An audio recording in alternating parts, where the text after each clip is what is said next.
Namaste. Namaste. There's a lot of confusion, I think, about faith, and it's made worse by the new atheists, as they like to call themselves, because the new atheists are a lot like evangelicals in the way they argue. They like to reduce everything to absurdity and go from there. And they would have you believe that the only kind of faith is blind faith. So that what faith really means is you disengage your mind, you accept whatever you're told without question. And of course, that's most often not a very good idea. And it most often has very little to do with faith, actually. But rather, it has to do more with obedience. And this idea that we can't trust ourselves to make good decisions.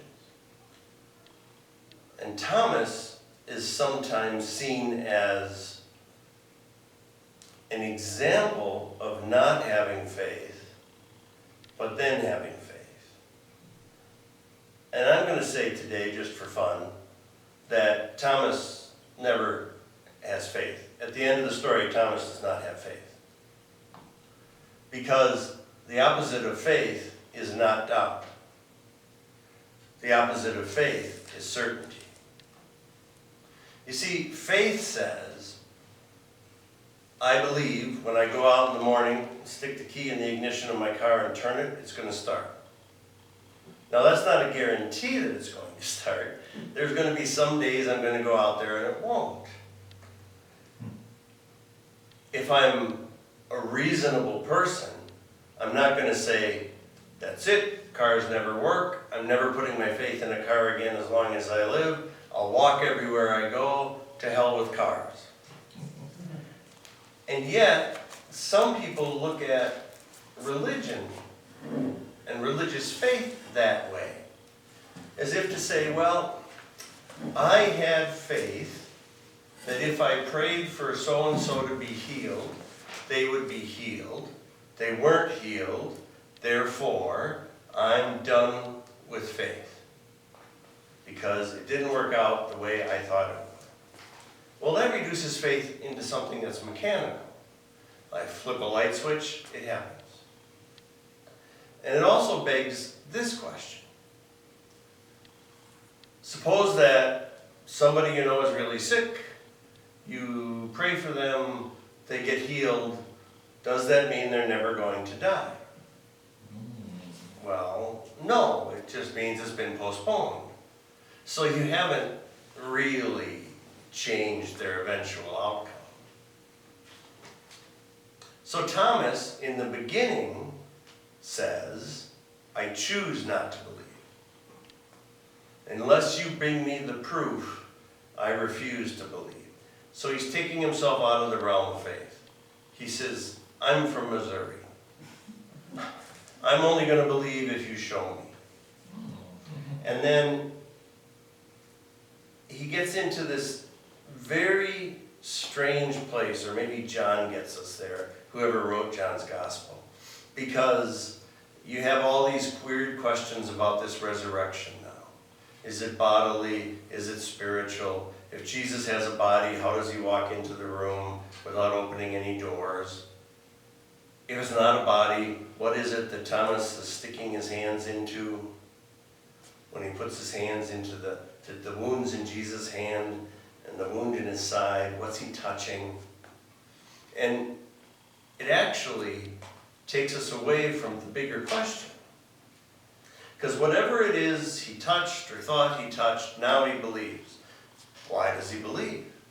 Not because he has faith, because he has proof in his mind.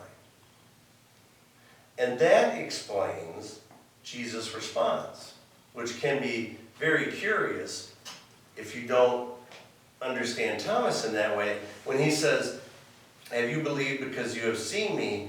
Blessed are those who have not seen and yet come to believe.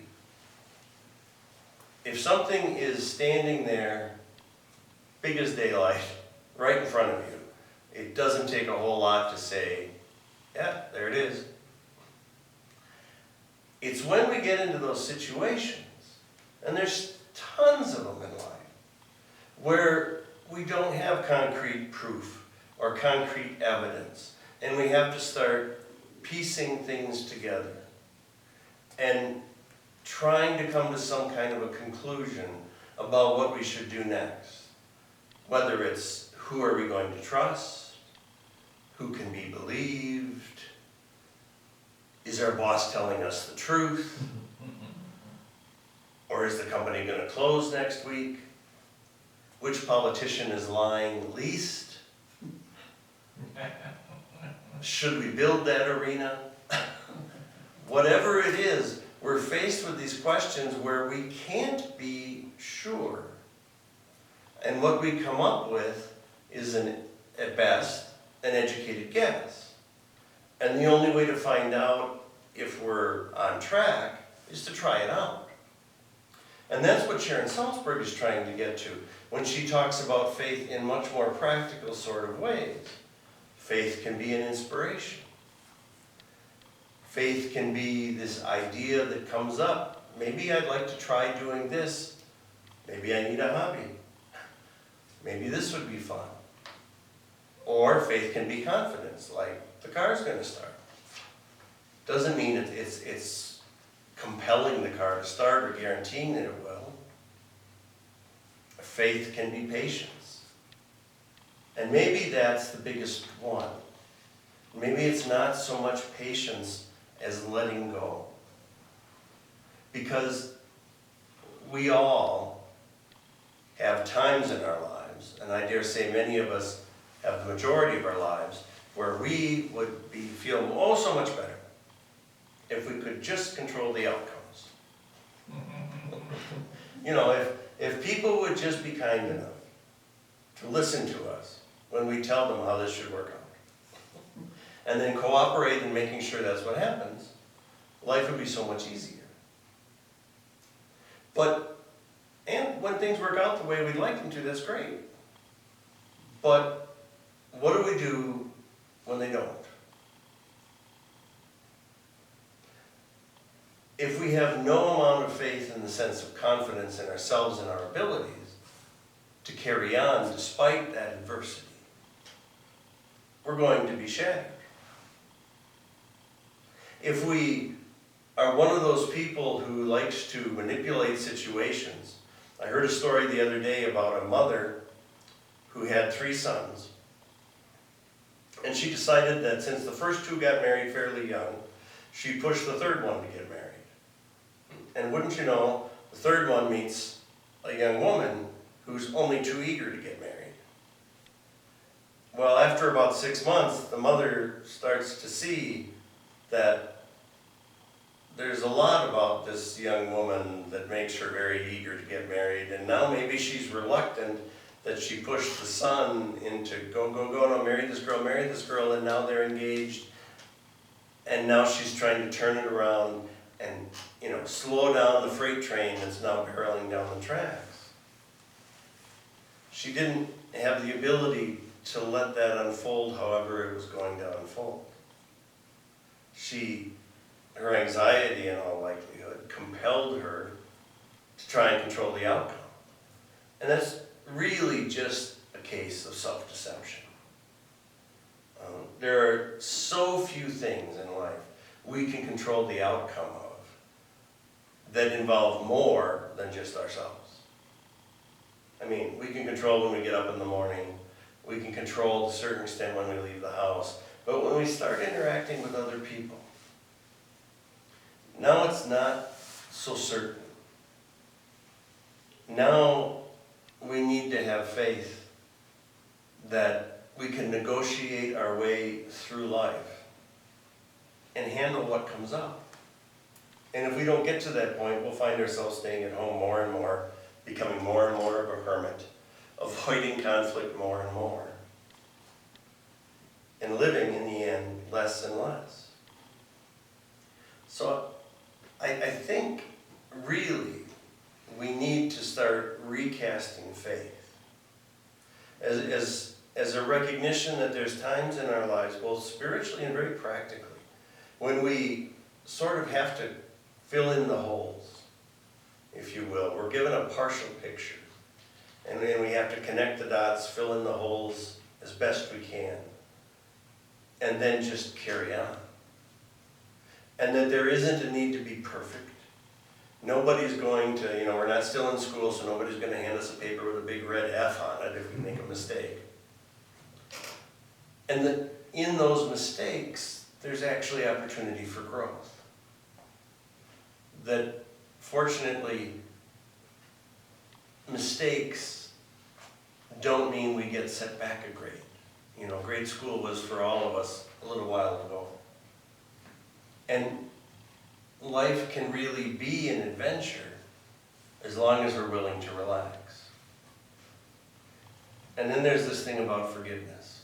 And I know I mention this probably every year, but this passage upon which we build in some parts of the church, sacramental confession. If you forgive the sins of any, they are forgiven. If you retain the sins of any, they are retained. And I've always found that so much more helpful to take it out of the sacramental context and come to this realization. I don't believe that's necessarily an instruction for use in the church alone. I know it's been my experience that if I feel that somebody has done something terrible to me, if I forgive them, they're forgiven and I can move beyond it. It doesn't mean I forget it. Forgiveness is not forgetting. But if I fail to forgive them, the burden of that is retained not by them, but by me. The bitterness, the anger, even the hatred is within me. We may all know somebody who was in a relationship that ended decades ago, and they still haven't forgiven the other person for leaving. And the other person doesn't think about it ever, because they moved on. But this person can tell you all about it in excruciating detail today, as if it just happened yesterday. That's the lack of forgiveness causing things to be retained by the individual who just can't forgive. And that too is part of that controlling. If I can just hang on to this, I can show that person. And you really can't. So if we move faith out of the blind category and agree that blind faith is probably virtually never a good idea, but informed faith, flexible faith, faith that integrates new information, and faith that's willing to keep trying, can be the foundation of a healthy, well-informed, life-giving spirituality. Amen.